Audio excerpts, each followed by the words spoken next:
You sit down outside, you can talk and talk and talk. आप बाहर बैठ के आप लोग एक दूसरे के बारे में बहुत ही अच्छा से बात करते करते जानी। Let that be your relationship when you are praying to God.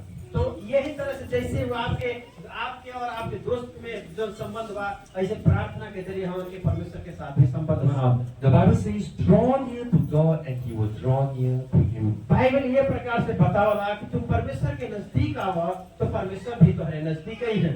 So if you don't take the first step to draw near to God, nothing will happen. यदि आप पहले परमेश्वर के पास अपने कदम के नहीं बढ़ाए तो कुछ भी नहीं हुई। You know, when my pastor first got saved, और यहाँ के पास्टर सबसे पहले उद्धार पाउने, he really wanted to seek God. तो उसके बाद वो परमेश्वर के खोज में लग गई ना।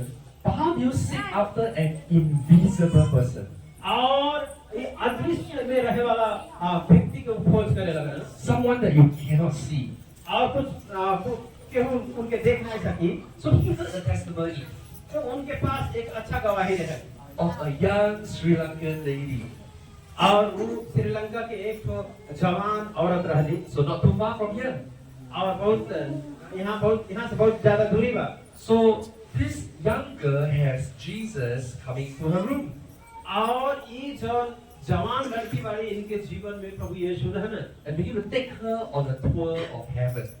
और वो बहुत से जगह में लेके गई ना। You know, so on my pastor's 6th